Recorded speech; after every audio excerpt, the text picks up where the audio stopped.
అదే RTV app వార్తల్ని క్షణాల్లో చదివే అవకాశం ఉంటుంది. ఒక న్యూస్ పేపర్, ఒక టెలివిజన్ ఛానల్ మీ తెలంగాణ కాంగ్రెస్ పార్టీకి నూతన రథసారథి యువకులు మహేష్ కుమార్ గౌడ్ గారి పదవీ బాధ్యతలు హైదరాబాద్లో గాంధీ భవన్లో జరుగుతున్న సందర్భంగా సిద్దిపేట కాంగ్రెస్ పార్టీ నుంచి కాంగ్రెస్ పార్టీ శ్రేణులు మండల స్థాయి నుంచి పట్టణ స్థాయి నుంచి ప్రతి ఒక్కరూ పెద్ద స్థాయిలో ఈరోజు హైదరాబాద్కు తరలి వెళ్లడం జరుగుతూ ఉంది.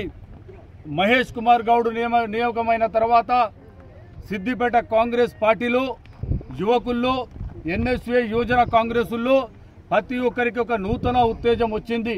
ఎందుకనంటే ఒక ఎన్ఎస్ఏ నుంచి యువజన కాంగ్రెస్ నుంచి మహేష్ కుమార్ గౌడ్ గారు కాంగ్రెస్ పార్టీలో ఎన్నో సంవత్సరాల నుంచి సేవలు అందించి ఈరోజు ఏఐసిసి అధిష్టానం తన పనిచేసిన సేవలను గుర్తించి ఈరోజు పిసిసి పీఠం మీద ఆయనను కూర్చోబెట్టడం అంటే కష్టపడే ప్రతి కార్యకర్తకు కాంగ్రెస్ పార్టీలో గుర్తింపు వస్తుందని చెప్పి ఒక సంకేతం ఇవ్వడం జరిగింది. అదేవిధంగా ఈరోజు రాష్ట్రంలో రేవంత్ రెడ్డి గారి నాయకత్వంలో ఎంతో మంది యువకులను కూడా ఎన్ఎస్ఏ యువజన కాంగ్రెస్లో పనిచేసిన వాళ్ళను కూడా నామినేటెడ్ పదవుల్లో భర్తీ చేయడం జరుగుతూ ఉంది.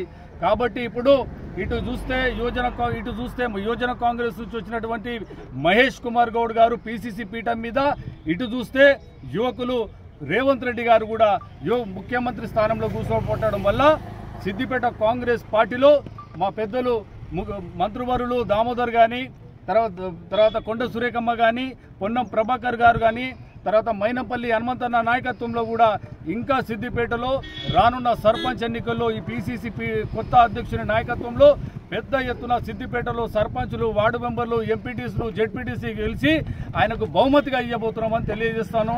అందులో భాగంగా ఈరోజు సిద్దిపేటలో పెద్ద ఎత్తున కాంగ్రెస్ పార్టీ శ్రేణులు హైదరాబాద్ తరలి వెళ్లడం జరుగుతూ ఉంది. కాంగ్రెస్ కమిటీ నూతన అధ్యక్షులు ఎన్నికైన మహేష్ కుమార్ గౌడ్ గారు ప్రమాణ స్వీకారానికి సిద్దిపేట నియోజకవర్గ ఇన్ఛార్జ్ పూజల హరికృష్ణ గారి ఆధ్వర్యంలో భారీ ఎత్తున తరలివేయడం జరిగింది. రాబోయే రోజుల్లో కూడా పార్టీ కొరకు మరియు ప్రజలకు పార్టీకి అనుసంధానంగా పనిచేస్తూ ఇంకా రాబోయే రోజుల్లో కూడా పార్టీ బలపడి మరోసారి అధికారం రావాలని చెప్పి మహేష్ కుమార్ గారి, రేవంత్ రెడ్డి గారి మరియు హరికృష్ణ గారి ఆధ్వర్యంలో మరోసారి అధికారంలోకి వస్తామని చెప్పి ధీమా వ్యక్తం చేస్తున్నారు. మరిన్ని వీడియోస్ కోసం ఛానల్ ని సబ్స్క్రైబ్ చేయండి. లేటెస్ట్ అప్డేట్స్ కోసం వాట్సాప్ ఛానల్ ని ఫాలో చేయండి. అండ్ లింక్ డిస్క్రిప్షన్ లో ఉంది.